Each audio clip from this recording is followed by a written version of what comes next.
And then,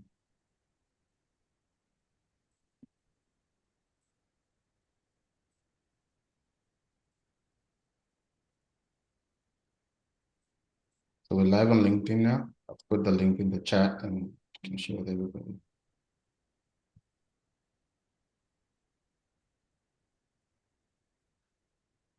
On YouTube, I mean, yeah. All right. Thank you for chat and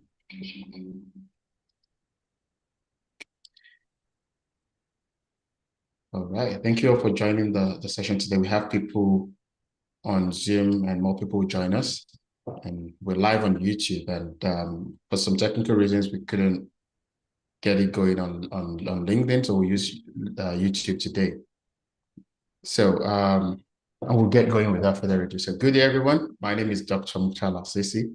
I'm your host for today's journey into the realm of cybersecurity. Welcome to the 4th episode of A Day in the Life of a Cyber Professional, a series that aims to unveil the realities and hidden treasures of cybersecurity as a career. This session is part of Marshall Technology, my company's coaching program.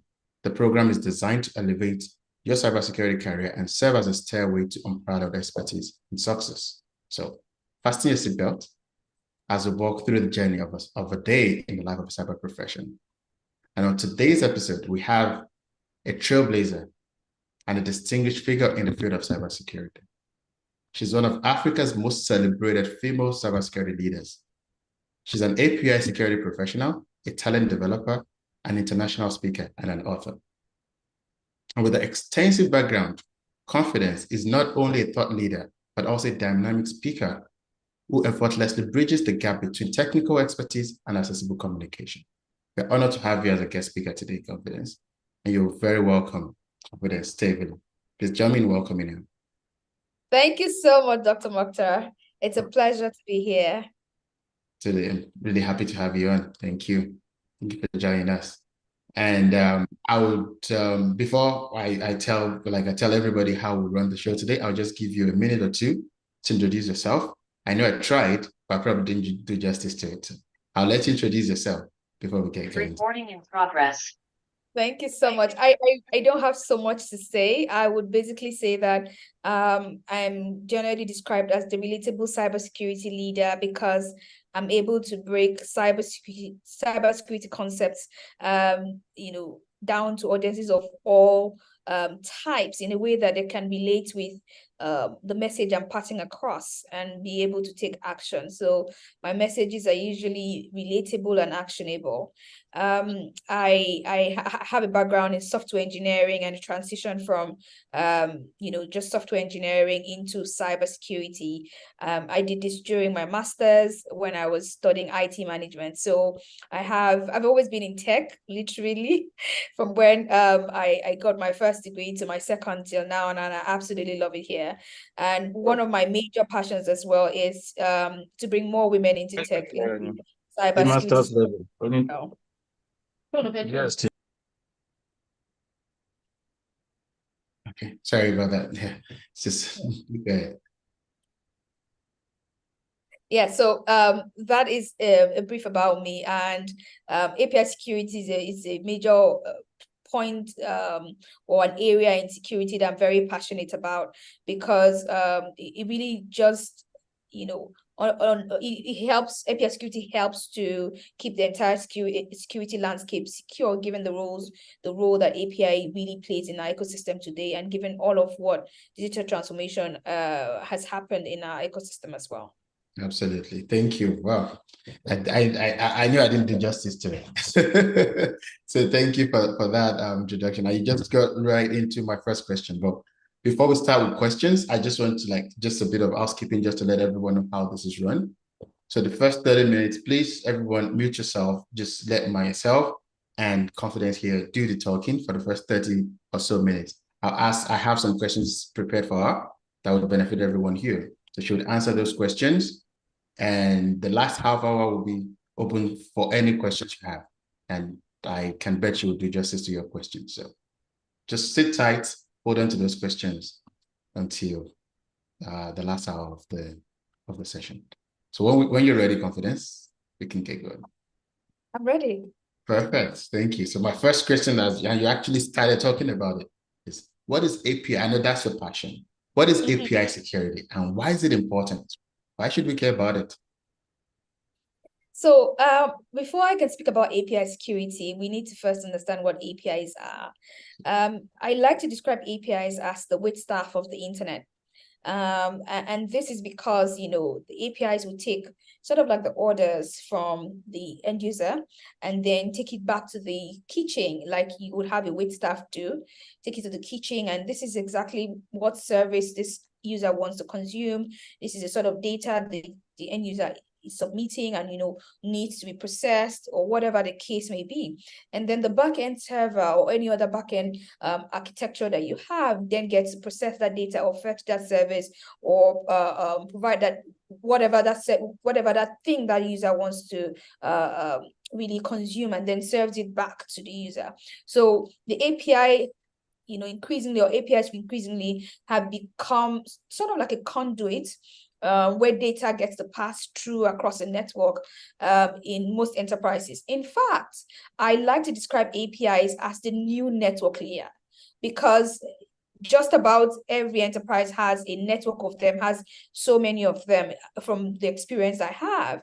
And because of how many APIs, you know, you could have 50 APIs in an enterprise, could have hundreds of them just doing different things. And usually they're just connecting different systems, allowing systems that were, you know, operating in silos in some cases, systems that were not talking to each other, systems that allows one enterprise talk to another and get data and exchange, just really communicate with each other. So the APIs really are the linkages of our modern internet as we have it right now, allowing systems, allowing softwares, allowing different applications to talk to each other and to really exchange information. And if you've been listening to what I've described to you so far, you can tell that APIs have become like the bedrock of digital transformation as we have it today. So think about it. How are you able to, you know, have maybe a payment made from a website and have that payment made in such a way that your bank is sort of receiving that money from that website, but that website isn't your bank's website. It's enabled by APIs. So, and there are so many of them called for that transaction to pull through, you know, so if you're listening to all of that, you should know that that is sort of like the base, you know, of digital transformation as we have it today. Now, imagine also how much of that digital transformation COVID enabled as well, and COVID, you know, really just sent on, you know, on speed raw, on speed drive, you know, and just imagine how many APIs may have been created and are still being created daily and being published and all of that. And then you begin to also think about the kind of data also exchanged. Remember that cyber criminals go where the data is. I don't know. I've never said that before, but I'm just saying that, right? That cyber criminals go where the data is, and especially sensitive data. So imagine that transactions are going across different networks enabled by APIs. Personally identifiable information is passing across, you know, health records are passing across APIs. All sorts of sensitive information is passing across APIs. So really, the enterprise is securing all of this perimeter, but then this perimeter is also expanding past the enterprise itself, enabled by APIs. So I don't need to tell you, if a cybersecurity professional, that again, because of all of what I described to you, APIs have become a major attack surface that cyber criminals are exploiting to really cause a lot of havoc, because they hold the gold. They hold the price, the crown jewels, you know, they transport the crown jewels. You know, imagine if petrol or gas was very scarce, and then you found out on a particular route that there were always tankers going through that route. I mean, just imagine what would happen, right?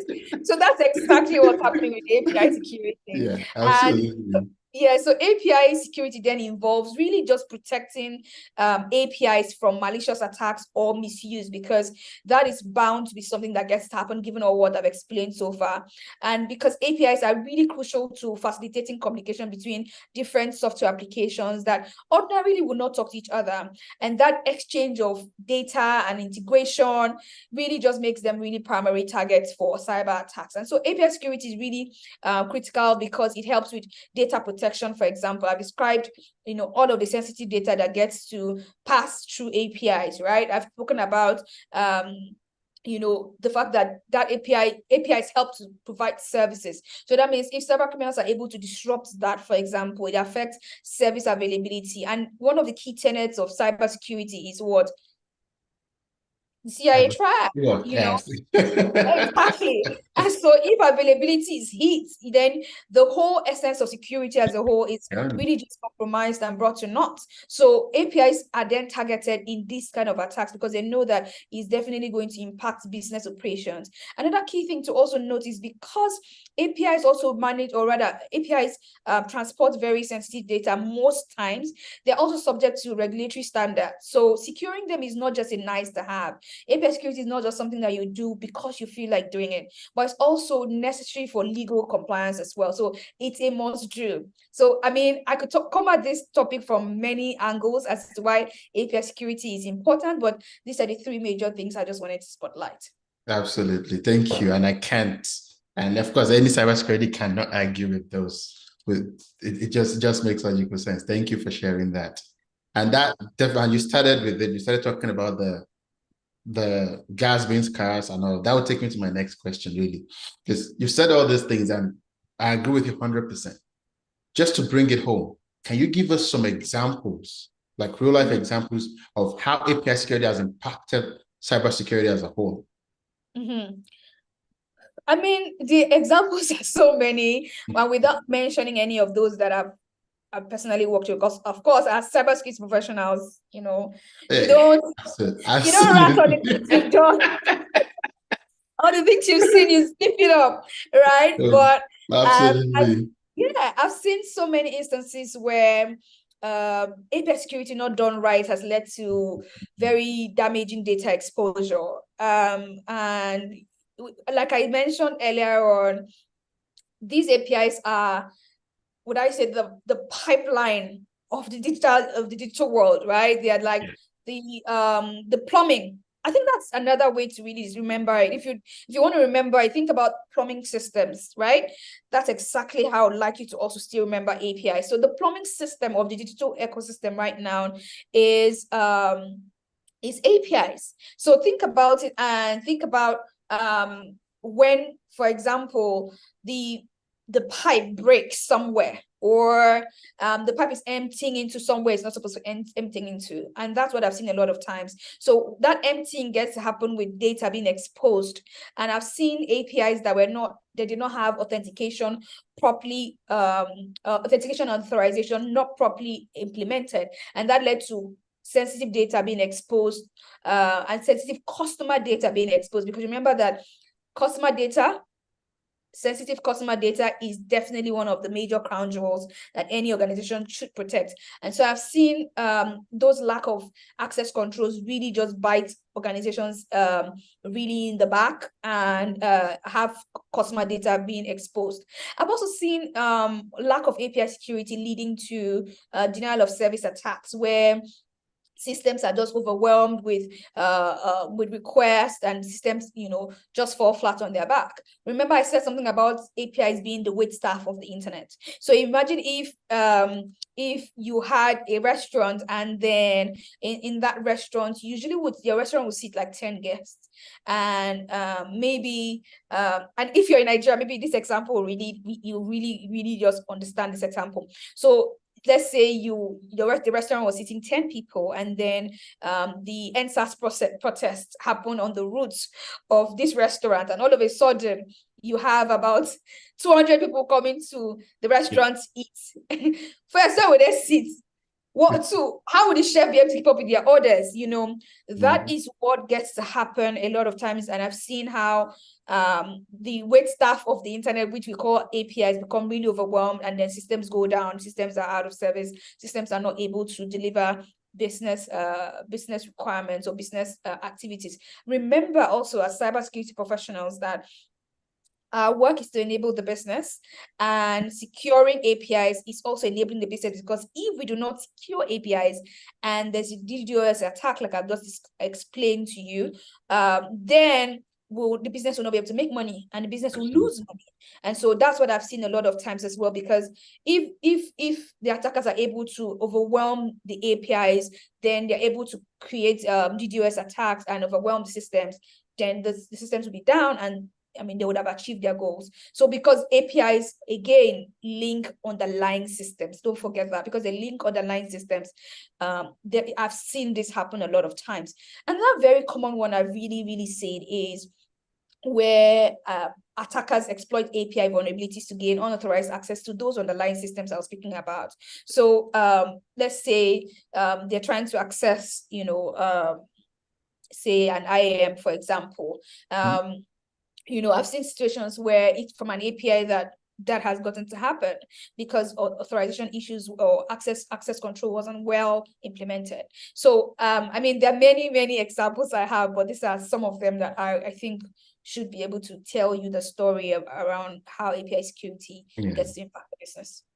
Thank you for sharing that. So ultimately, you can secure your system, the core system, for as long as you're connecting with another system, there is that layer between that must be secure, that you must watch out for.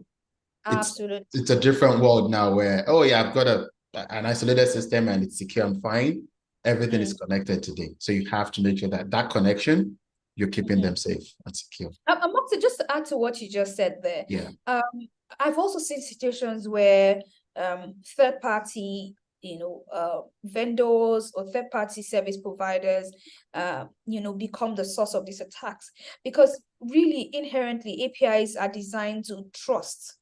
Yes, but we all know that you're supposed to trust input, you're supposed to trust, actually when, for example, that vendor or that partner is vetted, you have done integration with their APIs, their APIs become familiar, and then these interactions are not just API to end backend system. Sometimes API to another API, another API bringing in your own APIs. All right, you get what I mean? So you then, by rights, that relationship becomes a trust inherent relationship, which shouldn't be the case if you're doing the right things with API security, because you're only supposed to trust after you verified, and you also supposed to always verify. So with every request, every data brought in, you're supposed to check, is that data that you brought in, is that what you were expecting to receive? Is it the right format? Is it malicious input? All of that. But then, because when API security is not done well, and we say we are creating a zero trust enterprise, but then we leave out APIs from the zero trust implementation, then we have issues, So those are some of the key things that I've seen in the space. Yeah, absolutely. I like that you touched on trust but verified. It's something we always hammer on. Oh yeah, you've done it, I trust you. But then show me the evidence. Show me, prove it. Right, absolutely. Thank you. That would take me to the third question, if you're okay to move on. So now, of course, I don't think anyone can argue with how important API security is at this point. Now, for those that are coming into cybersecurity and they want to focus on API security because of how important it is, what are the fundamental principles they should grasp to better understand the landscape and, of course, the potential vulnerabilities that they can face? Okay, great. So I will first and foremost say that you should concern yourself with understanding APIs and how they work. Also understand how they connect, the architecture also of the different architectures, how APIs are deployed in the enterprise and the different architectures that work, and then also know what controls for those different architectures can be delivered, and how those controls can be layered. So we then have something like defense in depth playing in there. So understanding how to layer those defenses in a way that really just protects the APIs and protects the enterprise as a whole. So applying those controls is something that is very key that people need to understand. Another key thing that you need to really understand if you're coming into this area very freshly is the concept of authentication and authorization. Those are two different things entirely. And you will need to know how those what kind of standards authentication and authorization should have, and those things change over time. Which one is stronger than the other, getting to know what the different standards are, right? I also would say really familiarize yourself with the OWASP top 10. for APIs. That's a very cool place to, to really get started from. But then what I generally always really advise people on, and please, I want you to really listen to me, is if you want to learn about these vulnerabilities and the issues with APIs, look at the cheat sheets. Cheat sheets are for defenders to really understand how to deploy defenses to protect APIs. So not just get acquainted with the OWASP top 10 list of vulnerabilities, but really go and study the cheat sheets. The cheat sheets are like, they have everything you need to know. So for example, a lot of people have before now really defaulted to RBAC, role-based access control. Yes. But then if you look at the cheat sheet and what research has shown, because the cheat sheet again is brought together by different practitioners in the API security space or API space, they come together to then share best practices that leads to the list and then leads to the cheat sheet.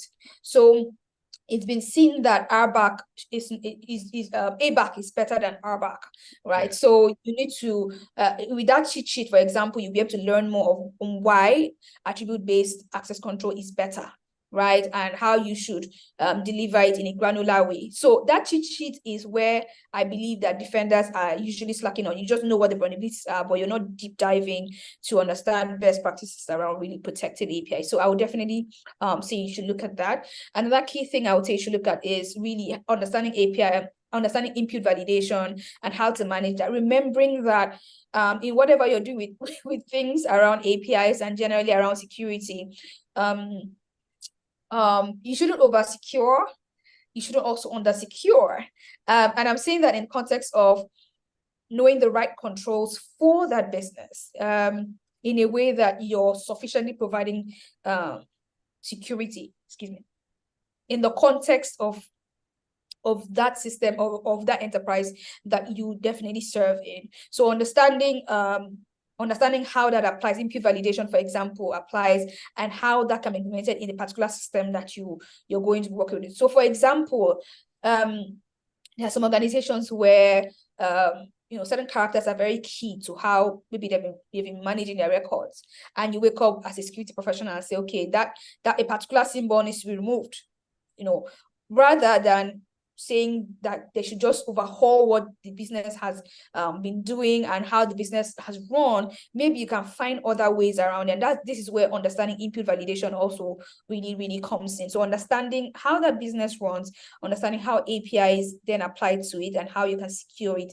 in a way that enables that business. Another key thing to really notice rate limiting, how to implement rate limiting, what kind of encryption, for example, of data in transit and at rest, and in all states, really, how you can encrypt that data and how it's going to work. That's something key. But one last tip I want to give as well around this is auditing. So auditing and testing, understanding how that gets to run. So for example, if you're looking to go into API security, but really with a focus on, say, the financial services space, that's one space that's really attacked, and the APIs are really always under attack, right? You want to look at how does the PCI DSS 4.0 standard really apply to APIs, and how audit happen for APIs typically. Understanding and grasping that will really be very helpful as well. Absolutely, thank you. That's those are very valid points. I can't argue with those. So I know because we started a little bit late, so people in the audience will pardon me to let me go a bit over with the questions, because I'm enjoying everything I'm hearing. I've still got 4 more questions, but I'll probably cut some of them to give others time for questioning. So let me jump to your personal experience before I go into your book, because just to let the audience know, she has a book on API security. She's so passionate about this. So how did you mentioned that your background is in software engineering. I just want to understand how you moved from that into cybersecurity, and especially specializing in API security. What skills do you believe are crucial for success in this specific domain? So I would say first and foremost, you can't secure what you don't understand half the time, and it's I would say it was it was a transferable skill. And this is also something that I generally tell people. If there is somewhere, if there's knowledge you have before now, and every piece of knowledge or every piece of skill you've had before now really just sits in cybersecurity very well. It's just about finding that area and plugging it right in. And for me, that was the case. I had an advanced diploma in software engineering. I was writing code in Python, in Java, in C, in C Sharp, and all of that. And I happened on cybersecurity. And let me share how I would say I happened on.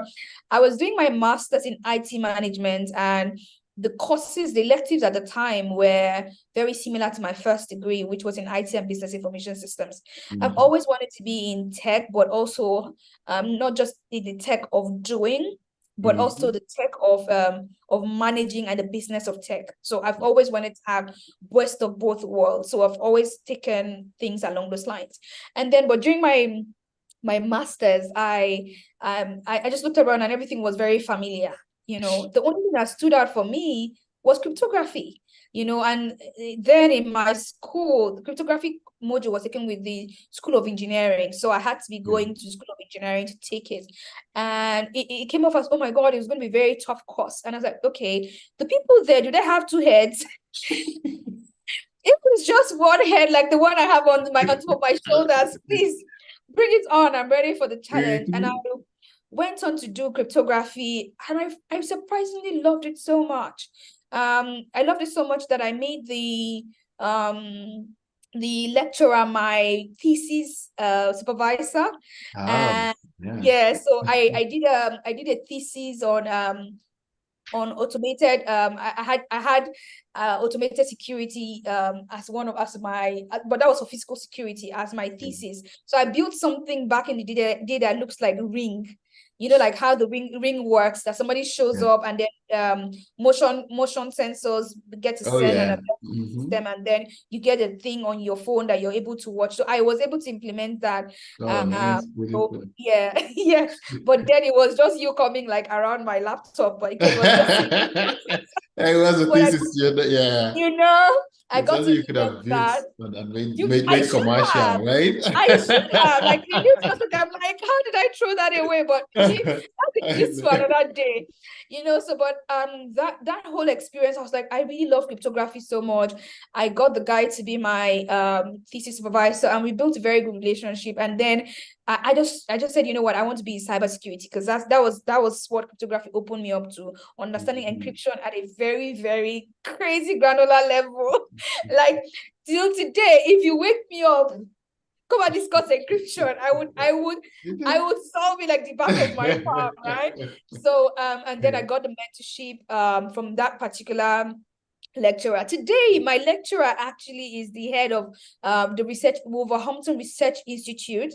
Recently, he got awarded the MBA by the Queen before she died. So he leads the research for cyber research for the whole of the UK that really protects critical national infrastructure. So we both grew. He was growing and I was growing as well with his mentorship. So that was how I got into cyber. And I generally want to end my answer to you by saying that because I had coding skills, it was just natural to then, and I knew how to write code as well, and I knew how to build software. So it was a case of transferable skills, and also a case of it's a case of transferable skills, because I was then able to think like a software developer as well. Now that's very important to note as well, because I'm not saying if you don't have software development background that you can't do API security, but for me that was my edge as well, because I could think like a software developer, and then I had security knowledge as well. It was also easy for me to understand, for example, how software developers find ways around controls, because they do. And you can have a control but not have a control. You know what I mean? They'll find a way around control as long as it makes their job difficult. They're like, let's find a way. And so developers always do that. So I understood those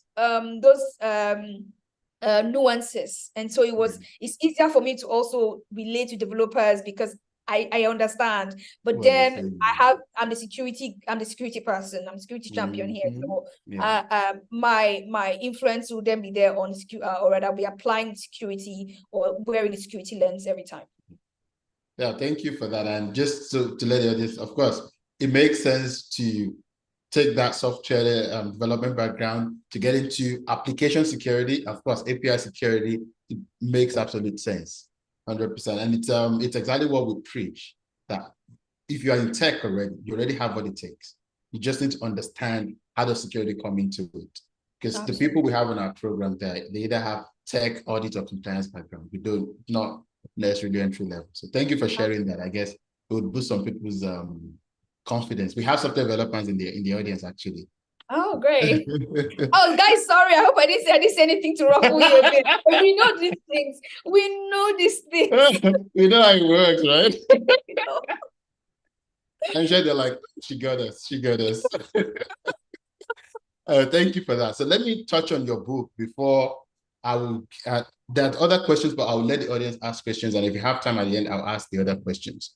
So, so in your book, API Security for White Hat Hackers, you talked about offensive defense strategies. Could you elaborate on a few key strategies and how they contribute to more robust API security posture?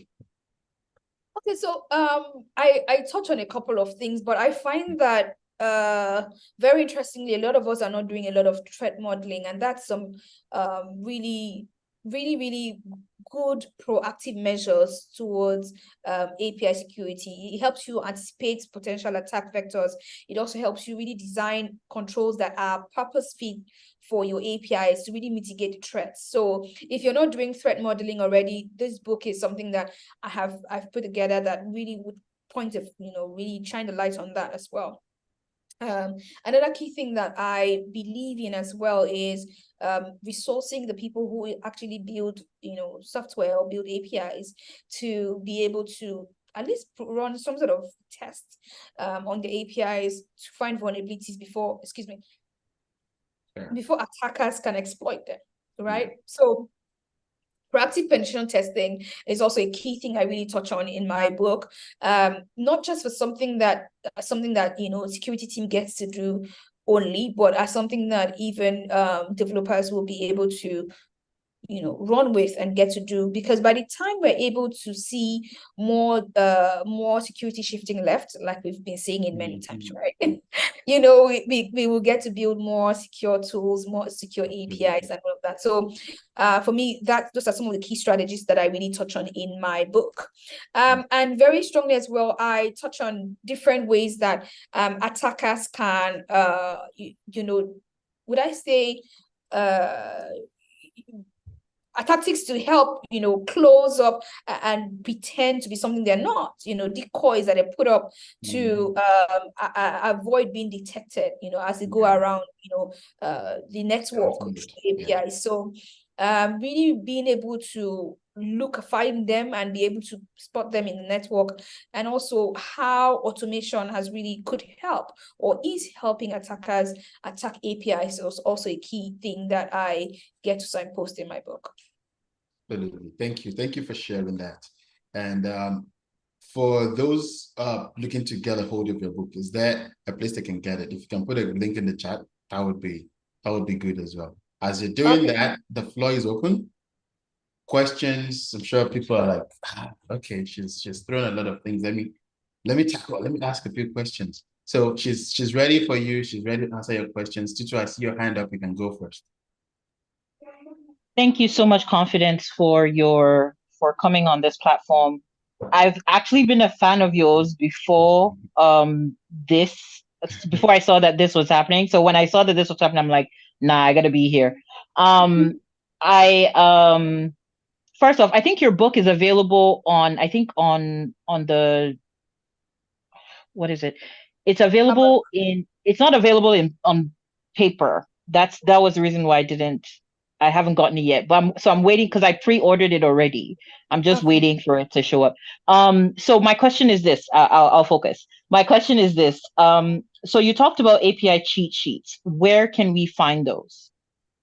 Okay, so I will put a link there. But what you can just do is, if you Google OWASP API top 10, one of the results will be the API OWASP top 10, right? If you go on the page for OWASP top 10, if you click on any one of the vulnerabilities, say you click on API 1, right, the first vulnerability, you would see at the bottom cheat sheet. But I'm going to just link it down here. Let me see.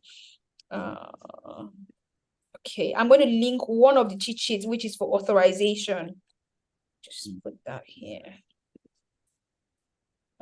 I've just put in one of the cheat sheets, but generally speaking, if you just go to the OAuth subset and land on one of them, like this one. So this one I've just put here now, is for broken object level authorization, which is BOLA, which is the most frequently the biggest threat right now to APIs. It's generally one I see almost everywhere, right?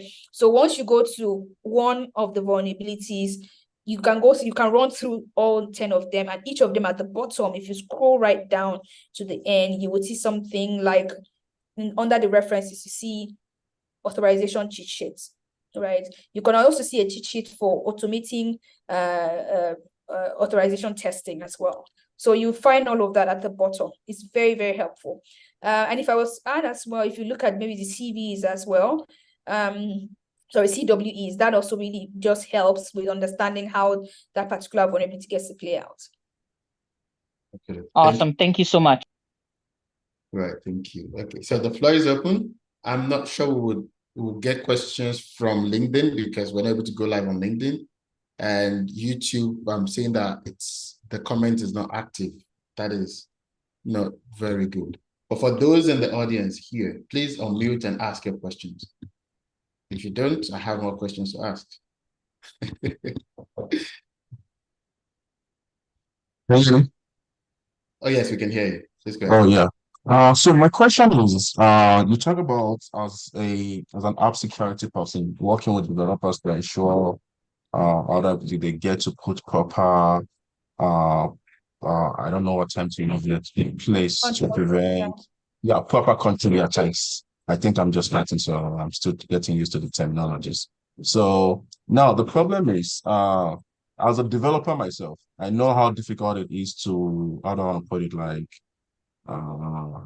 listening to some of this advice. How do you ensure that it's difficult working with developers? I'm very sure about it. I think you know that about yourself. So how do you ensure that some of these controls you are suggesting that they are actually implementing these controls? And so like you said, some of these controls you're talking about, are they technical, or do you have to put these controls in place? Are they like things that you have to do, like, okay, because I think the last class we are doing like some penetration testing and stuff like that. So as an app security person, do you have to have the technical expertise, or is just with the theoretical expertise, are you okay, to get into the field, or is a must to have the technical expertise as well? Thank you.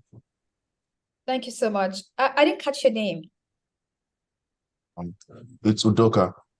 Udoka. Okay, so AppSec is one place where I don't think theory can get you past the door because it's in the doing that you get to you get to deliver value. That's one. Another key thing I wanted to spotlight as well is that you asked about did you ask about tools? Is that what you asked? How do you verify that the controls have been implemented? Right. So a key thing with verifying that the controls have been implemented first is teaching people how to code securely half the time is the first place to start. So and that's where, for example, with software developers that we get to toggle back and forth with, but I have found historically with my work that when we are able to convert software developers to security champions themselves, that means they get the education, they get the tools that they need to do the right thing. They also understand the general, security strategy of the company and their place in ensuring that security is maintained, and understand also the risk that not delivering on those things also poses. I find that helps them a lot. Another key strategy that I have also seen is the strategy of security champion. So someone from amongst the software developers being a person to also drive and influence these habits, these secure habits or secure coding practices being taken up. I'm going to be speaking somewhere on API security sometime next year. I was supposed to be doing this particular talk. I was supposed to deliver it next week, but I moved it, or rather, we had issues and I couldn't go to Paris anymore. So I was supposed to speak on secure habits, secure APIs. Now, because with security, generally speaking, and again from a software background, perspective, the security starts with the right habits for the software developers in the very first place. So what I have found has worked is changing the security culture using these habits so that everybody's on board, everybody knows what their role is in delivering on security, because it's not something that just a security person has as a responsibility. Security is our responsibility, every single one of us that uses or builds technology. So that's one. Two, you can't say that your control is working without testing it. So in fact, one of the key areas as well that we've seen vulnerabilities also come from is when controls don't behave as they were designed to behave. So I'll give an example of a very little example of how a control may not work like it's supposed to work. If you install the door and the door is supposed to open from outside in, and all of a sudden the door cannot open, it opens from inside out. What is going to happen to that? So the door in that sense is the control that's supposed to keep unwanted people out from coming into the house. So if that door is not working as supposed to be, or maybe the bolt for the door locks from outside, it's not really a door. How did you lock anyone out? Yeah. In fact, you could make it a hallway and it will still work better than having that door in the first place. So it's checking that the controls actually work, that actually says and validates that those controls work. So one of the key, like I mentioned, one of the key ways that I deliver on my work is first to get the developers on board, and get not just developers, but the development team on board. Because I also always say that I tell a secure culture from an organization from a non-secure culture, a security culture, an integrated organization based on what a software developer would do on a Friday night if he was to commit his code, and then he knew that a framework or a library he'd used in his code had a known vulnerability, and then maybe he just needs to commit his code at that time, but he knows that that thing exists on a Friday night. What would be his decision? Would his decision be to ask his line manager for a bit more time to sort out that vulnerability or sort out that issue, or put in the control to manage that issue with that library? Or he would just commit the code because he needs to meet the deadline. So you see, that's why I also don't think only software developers should get education. It needs to be everybody involved in the SDLC, it has to be everybody involved in the development, generally speaking. So if there's a good culture, that software developer is supposed to say, hello, I know I'm supposed to turn in my code this Friday, but this is what I need to deal with. And I don't want to kick the can down the road, because again, that vulnerability staying there, that library being used without the right things in place, just means that there's definitely a bug to be leveraged by cyber criminals. So I would definitely say that first, it will be around managing the culture and changing the culture of the organization to be more security conscious, security friendly in a way that really uphold security. Two, it will be to use something called this concept of being a security champion also, where a software developer also in the midst understands security, can use some of the security tools, and then drives that influence from within the organization. And then three would also be to have someone like me that's a security professional to test it, test those controls. And just before I close out, the last key thing I want to mention as well is that in many enterprises, we're seeing that code could be committed, on a daily basis, not even on a weekly basis. So how quickly can security professionals come in to really test in production environments? And this is where doing the right thing as a security, as a software developer, and also being tooled to then provide some sort of testing at your level, when maybe not significant changes are made, just slight changes are made, is highly advised. Thank you. So I guess, and I don't know, Doug, I don't know if you have a follow-up question. I'm just wondering, so where does SAST and DAST come into that, or say DevSecOps as a whole? So I didn't hear that bit. I said, where does SAST and DAST come into like the security testing? Yeah, I would say those tools are definitely required throughout the SDLC, right? But a lot of times I found that when DAST is used or SAST is used, that we don't exactly put in things around runtime as well. I'm one person who doesn't exactly believe that we should do that without putting stuff in runtime that gets to alert us, when something is off. A lot of organizations also don't even know what their baselines should look like. So they don't know what normal looks like, right? Yeah. we're not logging here. We're not logging enough. So when you don't know what normal looks like, you won't have your sirens go off if there are more requests or calls on your APIs than normal, because you don't know. You don't have alerts set up in a way that you get to be alerted, even through Slack, for example. There are tools that allow for that to happen. That there's something off. So it also comes with also using those SAST and DAST tools, but then having something for the runtime as well. Yeah, I like the culture part the most. Like everything makes sense, but the culture part, because you talked about what would the developer do on a Friday night. I'm like, if his KPI ties is tied to how soon we go live, it's not tied to deploying a secure system, then there's a problem, right? So the culture, very key. So I hope that answers your question, Udoka. So yeah, go ahead.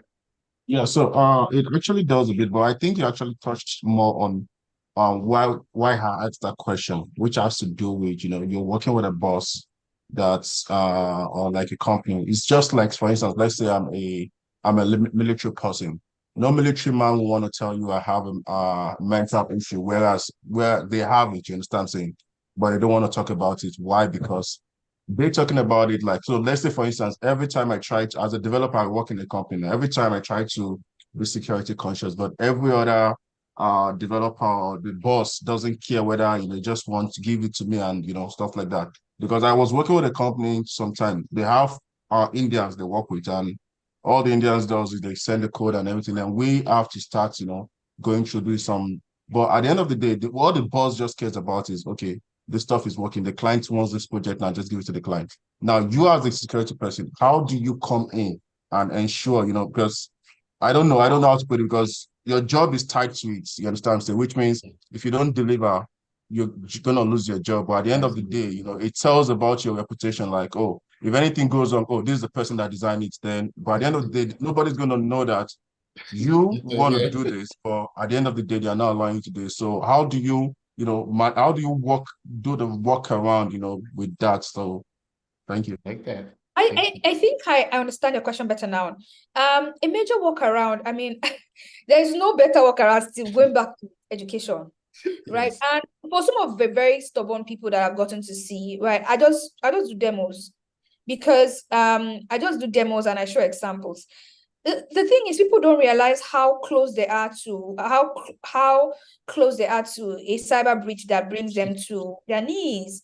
People don't realize how close they are to a sanction that closes their business. Yes. I mean, for example, if you work in the fintech space, and I know that, yes, in fact, let me not even see what I want to say, but but really, regulated spaces, for example, your business could be shut down for something major that is found, or something that is found, right? And I don't want to mention the name of the fintech, but recently we know that there's a fintech who suffered a major breach that has lost so many customers. That particular fintech deals in Bitcoin. So that should give you enough of the clues that I want to talk about, right?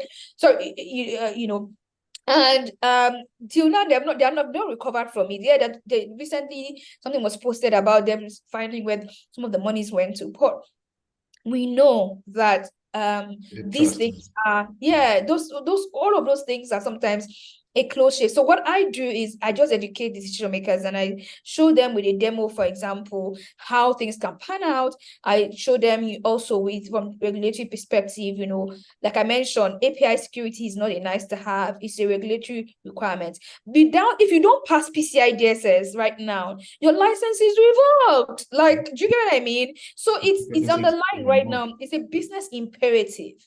So that's also one area that I come from. And then I think that starting off from there, I usually would realize that when these changes happen from the top down, the culture then begins to be set up. So what I would say to you is that maybe, or rather, what I will focus on in such a place is getting those decision makers at the top to first buy into security, yes, because when they buy in, they're the ones that'll be chasing security people. Like, can you guys come and do this? Can you come and provide this? Can you come and that's what I've seen. Because when it starts happening that way, they can also drive things. And generally, I know Dr. Mokhtar, you would have seen this, but one major mark of failed security programs is a program that management and the decision makers are not on board. Immediately, I'm in a place.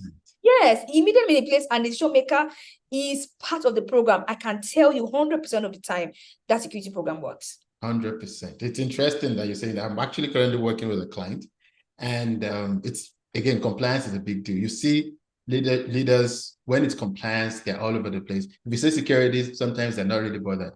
But if it's compliance, well, they're always on top of it. There's a part of the system that, of course, I don't want to give too much out, that's not working well, and they're fine with it. 2 weeks before I joined the company, like as a consultant, they were fine with it. And so I said, wait, do you know this has got a regulatory implication on you? This is what's happening. If you don't do this within this time span and it gets flagged, you are in this kind of trouble. Everyone jumped on it. This time, I started work 7 a.m. yesterday. We started having meetings until 6 p.m. We were still having meetings to resolve it.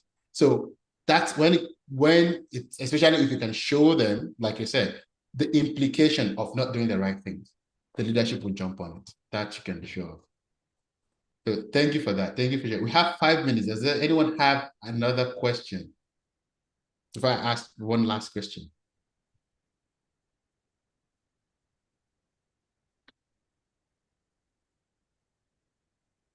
If no one is coming, I'll just ask that.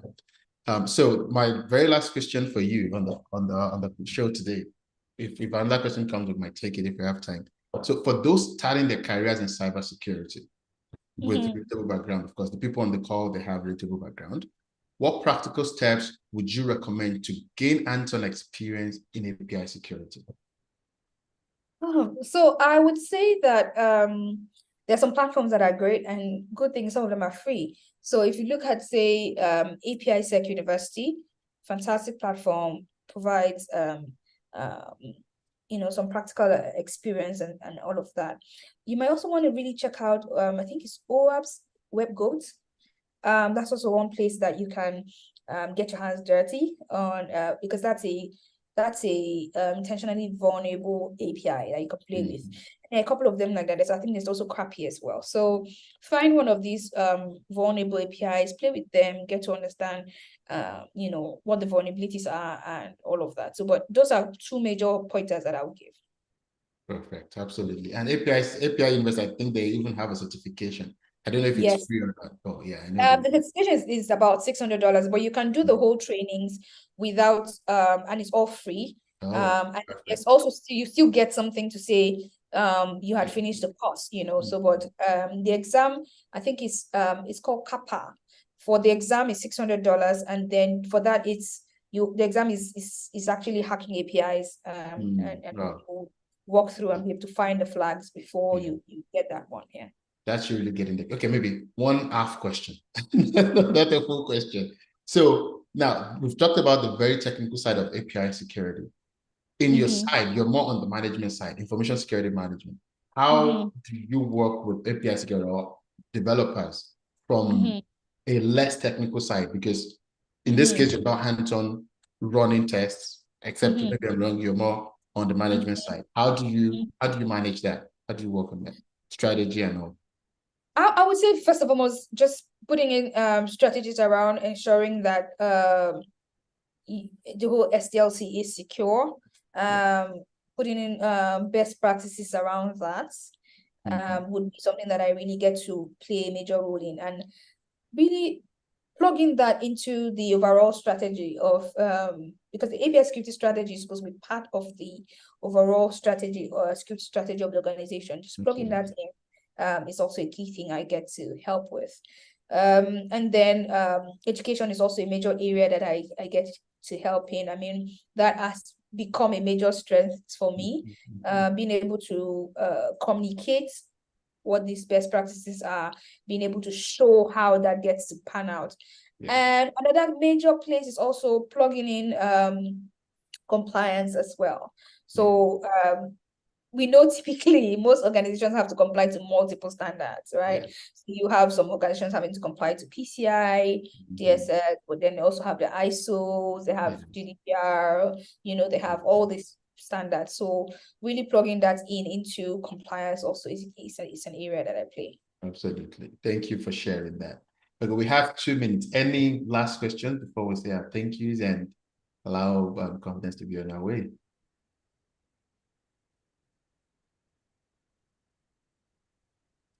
Okay, it looks like we're good. Well, thank you so much for being on the call with us today. I've enjoyed myself. It looks like everyone else we've enjoyed. And I have to, honestly. I like the exchange here with Tutu and Kudi. Udoka. Okay. Yeah. I like that exchange here. So I definitely I felt this was very fluid, and I want to say thank you so much for having me here, Mokhtar, and for hunting me down, Sulia. I'm glad we got there. Yeah. Oh yeah, you're definitely an easy person to track down and bring on the but I'm glad we did it. I'm glad we made it work. And couldn't have had a different person at the call today. Thank you so much. I've learned a lot, and I'm sure everyone else have learned something too. It's just quite unfortunate that LinkedIn did what it did, but YouTube saved us. So thank you so much for having us, and we definitely look forward to more collaborations with you in the future. And thank you so much. all the best with your travels, and have a good weekend. Thank you so much. Bye for now. Bye, everyone. Bye. Bye. Thank you. Thank you.